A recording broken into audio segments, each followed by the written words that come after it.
Have you ever gotten a paper, rock, scissors injury?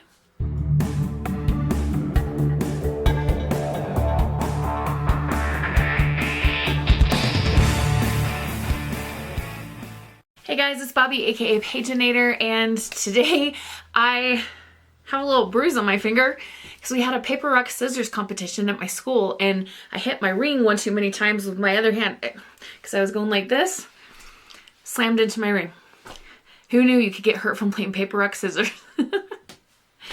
But more to the point, our video today is going to be offering some book recommendations that you guys have asked for, or well, a couple of you anyway, and talking about some of my recent reads. So a little while ago, I put a post on my community page on this channel and asked if anyone wanted any book recommendations. And I only had 2 responses, but if you are interested in also asking for a book recommendation, hit me up with the comments down below, please. Also consider hitting the like button and subscribing if you haven't already. Helps out my channel, and I'd really like to reach 1,000 subscribers. Karina S9050 asked for a translated book. I have 3 for you. Actually, I had about 7 that I came up with, but I narrowed it down to 3. So the first book I'm going to talk to you about is Night by Elie Wiesel. This is a nonfiction book about surviving the Holocaust. Elie is a real survivor of the Holocaust, and he wrote this book, Night, about his experience, and not only is it a gripping true story, but it is beautifully, beautifully written.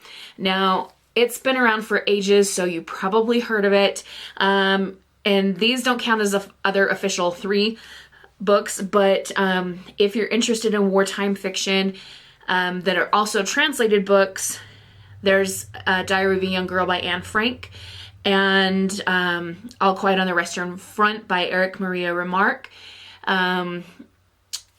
Les Miserables, I guess, could be considered a wartime book because it's kind of pre-French Revolution-ish time period. Or like the Odyssey has some war things in it by Homer. So all of those are also translated books. My second pick is The Phantom of the Opera by Gaston Leroux, and this is also one that you're probably familiar at least with the story. Some of you may have seen the Broadway musical or the movies. There have been several movies. The Gerard Butler one is lovely. I mean, who doesn't want to look at Gerard Butler? Anyway, the book Phantom of the Opera is more gruesome than the musical, and I don't know. It's a book that I first read, I think when I was in 7th or 8th grade, and even just thinking about my reading experience creeps me out, and it could be because I first read it when I was younger, but having reread it a few times as well, it's just still pretty creepy, but it is also a translated book.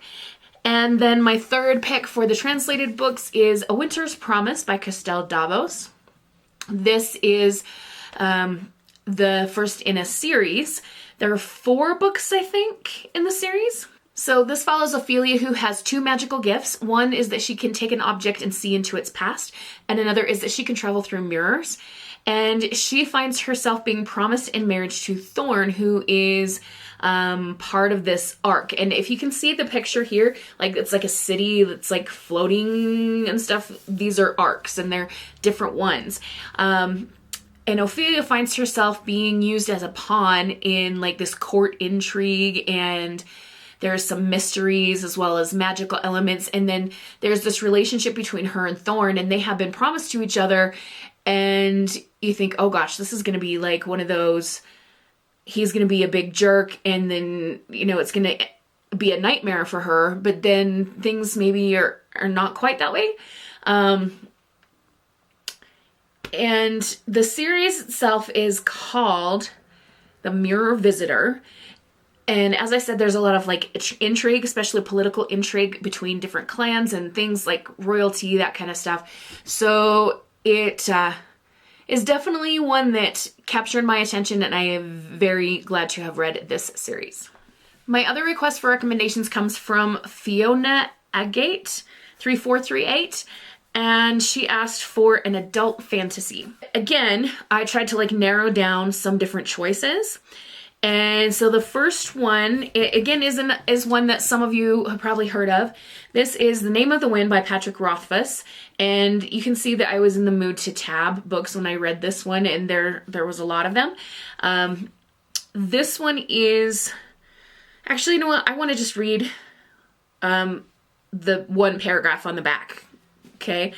This says, I have stolen princesses back from sleeping Barrow kings. I burned down the town of Trebon. I spent the night with Tellurian and left with both my sanity and my life. I was expelled from the university at a younger age than most people are allowed in. I tread past by moonlight that others fear to speak of during the day. I have talked to gods, loved women, and written songs that make the minstrels weep. My name is Kvothe. You may have heard of me. Now, I've heard some people pronounce his name in different ways. Some people say Kvothe. It is spelled Kvothe. This is kind of like a dark academia, maybe a little bit. Like, we have him going to this university, and there's magical learnings and everything, and the writing in this book is phenomenal. Now, there are a couple of other books that go with this, The Wise Men's Fear and then Silent Things.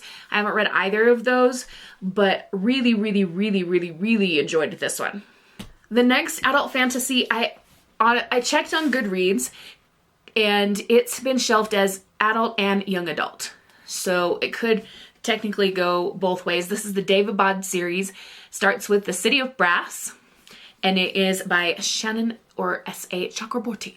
So this follows Nari, who unleashes a jinn or genie, and we're in like this Middle Eastern land called Daevabad, and I think it actually starts off in Cairo, Egypt. There are thieves, tricksters, con artists all over the place, and Nari, she uses like tricks and sleight of hand to kind of like eke a living for herself. But be careful what you wish for. She ends up wishing this genie into her life, or jinn, and crazy things happen from there. There's some romance, there's some action, adventure, violence, courtly intrigue, all kinds of crazy things. And when you read the ending of this one, you're going to want to have book number 2 right next to you, because you're going to go, what? And need to know immediately what happens next. So I'm just giving you a piece of advice. If you pick up this one, have the second book handy, ready to go. Our last pick is also by Shannon Chakraborty, and this is The Adventures of Amina al-Sarafi. I didn't even think about the fact that I had picked up 2 by the same author, but I mean, maybe that's a testament to her writing, I guess. I don't know. This is about Amina al-Sarafi, who's a very famous pirate in the Indian Ocean, and she is reaching the age where she's thinking about retiring, just, you know, being a mom, just living out the rest of her life in comfort. But she is given an offer that she cannot refuse. There is a mother of one of her former crewmates that comes to her. So I'm going to read you a little bit from the synopsis. It says, she's offered a job no bandit could refuse, retrieve her comrade's kidnapped daughter for a kingly sum.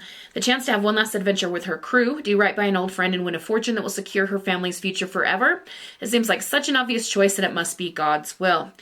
However, as she goes on, there are a whole lot of other things becoming made known to Amina, and there's more to this simple rescue that meets the eye. So she's kind of gotten herself into a pickle, and will she make it back home and enjoy her retirement?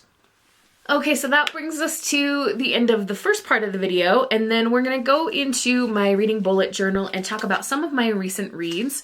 I am going to try to remember what one I last told you about. I think it was You Shouldn't Have Come Here. So we're going to turn to what comes after that. I'll hold up the spread just for a moment for each one so you can see the decorations. This next book is The Unfortunate Side Effects of Heartbreak and Magic. It is about Sadie, who has been raised by her grandma, and they run the family's magical bakery. Her grandmother, unfortunately, is dying, and Sadie and her twin brother find out that there is a curse that they have to break, or one of them will die. And there's this guy, Jake, that was like kind of Sadie's one that got away guy that had left town ages ago, but he's back, and he is a fireman. And Sadie's like, crap, I don't need to deal with you on top of everything else. And she finds out that not only is Jake back in town so that she can constantly deal with seeing him, but he has a fiance. Meanwhile, there's all this magic going on, and there are going to be some drastic attempts made by Sadie and her family to try to break the curse, and maybe they'll be able to do so. My next read was Onyx Storm. Here's the decorations. So this one picks up right after the events of Iron Flame, and can I tell you anything? I can tell you that Violet and her friends are caught up in more dragon battles. I can tell you there are more sexy times in this book, and there are secrets that are revealed. So there you go. This one I gave 4.5 stars. I don't think I mentioned the other one. That one was a 3.5 star. The magic witch one. So Onyx Storm was 4.5 stars. And then we go on to The Hobbit. It was a reread for me, but I did give it 5 stars because I love The Hobbit so much. I've read The Hobbit several times, and I reread it as part of my April TBR, and just, I mean, Bilbo and Gandalf and the dwarves, and they head off to try to get back the dwarves' treasure. If you have not read The Hobbit, but you have seen the movies, pick up the book and read it. You will find that some of the things in the movies are not in the book. They added more into the story, like the romance between Keely and what's her name, the elf girl, and there are some other things that just got added in to extend it into 3 movies, but The Hobbit is fantastic. Know also, though, that The Hobbit was originally written for a younger audience than the Lord of the Rings books, so it's more like a middle grade targeted audience, whereas the Lord of the Rings would be YA adult. I read a biography of J.R.R. Tolkien once, and he wrote The Hobbit as like entertainment for his kids and didn't really intend on it becoming any bigger than that. So that's kind of interesting. And now it's like become one of the biggest series in the world. Speaking of big series, up next we have Sunrise on the Reaping. This was 5 stars. Okay, so we know the Hunger Games. And we know in the original trilogy that Katniss and Peeta have a mentor, someone who has been through the Hunger Games. It's the only victor from their district, District 12, and it is Haymitch Abernathy, and he is kind of this ne'er-do-well, anti-hero kind of guy, always drunk and just kind of a mess. And sometimes he does come through with some good things, but he is, you know, frequently drunk. Now, Sunrise on the Reaping tells the story of Haymitch's Hunger Games. It is the second quarter quell, so it is the 50th Hunger Games, and for a fun surprise, the Capitol says, oh, we're gonna have double the tribute, so 2 girls and 2 boys from each district will be brought there. And when I tell you there was violence on the first page of the book, I'm not exaggerating. Like, within just a few paragraphs, there's already harsh violence. So definitely know that if you haven't picked it up and you want to read it. It is such an amazing book. We learn so much about Haymitch, and we also see Beatty and Wyrus and some of the other characters that we know from the original Hunger Games series. You probably won't find out or realize the meaning of the title, Sunrise on the Reaping, until you get toward the end of the book. But you will definitely learn why Haymitch is the way that he is. And yeah, it was beautifully written. I've always said that Catching Fire is my favorite in the series, but this would be a strong rival also because it was so good. Up next we have The Changing Man. This is by Tomi Oyemekinde. This is about a girl named Aoife who gets a scholarship to this boarding school, and she's an artist, so she gets an art scholarship to go to this prestigious school, and some of the kids make fun of her and call her state school and, you know, different things. And while she's first there, she starts hearing about this legend of the Changing Man, and if the Changing Man gets you, you turn into someone completely different. And at first she's like, yeah, whatever, just another thing people are trying to scare me. But then her roommate seems really, really different all of a sudden one day, and another person's gone missing, and so she's made a couple of new friends at the school, and they kind of team up to try to figure out what's going on. Now, I thought that this was going to be like a monster in the woods kind of story, and I'm not going to tell you what exactly it ended up being, but I'm going to tell you it wasn't that. But it was still really enjoyable. Atmosphere was really, really good, and I did give this one 4 stars. Next we have Puddin' by Julie Murphy. This one follows Millicent Michalchuk, who you met in Dumplin', if you read that book, or have seen the movie. Millicent is another plus-size girl. Well, actually, this is 2 girls from that world. So we have Millicent, and then we have other chapters that are narrated by Callie. And Callie was also in the pageant that Millie and Willadine, that's her name, Willadine, were in the first book. Callie is a cheerleader. No, not a cheerleader. She's a dance team co-assistant captain or something. Anyway, so she's telling her story.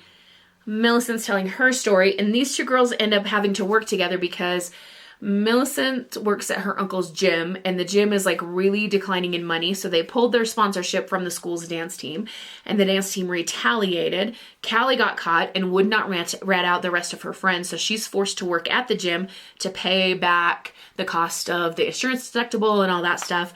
And so these 2 girls go from like kind of hating each other to becoming friends. There is a little bit of romance, and both of them kind of having some dating experiences and that kind of stuff, but it really is about their friendship. Up next we have All In. This is by Jennifer Lynn Barnes. So she is the author of the, I almost said Knives Out because I always think of it as being similar vibes to Knives Out, the Inheritance Game series.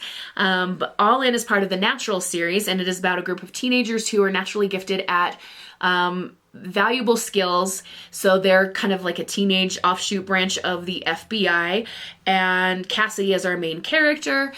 She is a profiler, and in the first 2 books, there are 2 boys as part of the Natural, so they have this little love triangle situation, and she has now chosen one of them, and the other one's kind of whining, complaining, pouting about it being a baby, but otherwise, they're flown to Las Vegas because a serial killer is killing someone every day, like 4 days in a row, and they've got to figure out what the pattern is, what's going on, and can they stop this person.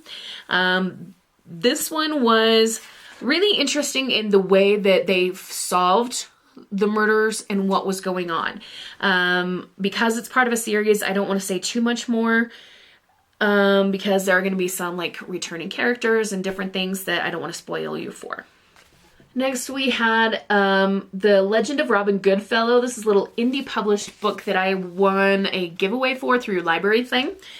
And I've been burned by the last few books that I got from them. They just were terribly written. And so I was like, okay, cross my fingers. And the audiobook for this is already out on Libby. And so I thought, oh, I'll listen to it too. And it was so cute.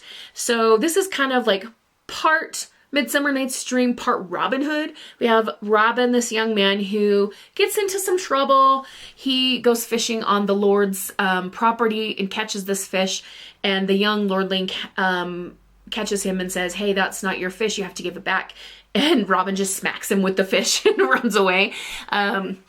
But he gets into some trouble to the point where he kind of runs away from home, and he ends up in the forest and meets Oberon, who is the king of the fairies. And if you know Midsummer Night's Dream by Shakespeare, Puck or Robin Goodfellow, they're this one character that's kind of the person making all the things happen in the plot of the play. And he's also just a canonical character from Fae lore. So anyway, we have some Fae things and some forest hijinks.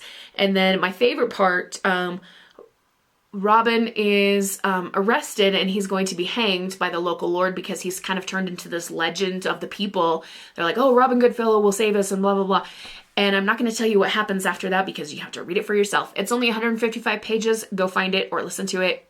Well worth your time. I forgot to mention my rating. That was 4 stars. And then the last book I have to tell you about is Sing Me to Sleep by Gabby Burton. This was a 5-star read for me, and I have ordered the sequel. This one is about Sorsha, who is a siren, and she like actually kills men because she like has a need to kill. And she gets a placement as a personal guard to the prince, Hayes, and one of Hayes' friends goes missing, and Sorsha realizes, oh, that was the guy that I killed the other night. I can't tell anybody or I'll be killed. She didn't realize who that person was, and anyway, Sorsha has a younger sister named Rain, and she's very protective over her, and she's always saying, everything I do is for Rain. Money I earn is going to Rain and to her schooling and whatever, and everything's for her. And so sometimes she we get the idea that she's kind of like a mercenary siren a little bit, like maybe she's been asked to kill certain people. But this new thing comes up, and Hayes, the prince, says, I want you to head up the investigation with me into who killed my friend. And she's going, okay, what do I do now? But in the meantime, as she's trying to figure out what to do there, Hayes is falling hard for her. It's very clear that he's falling for her, and she doesn't catch on quite as soon as he does, but she has some feelings back as well. But eventually he's going to find out her secret, and then what's going to happen. I really, really love this book. The audiobook was like 12 and a half hours, and I listened to it all in one day. Just was really into the story and just kept going.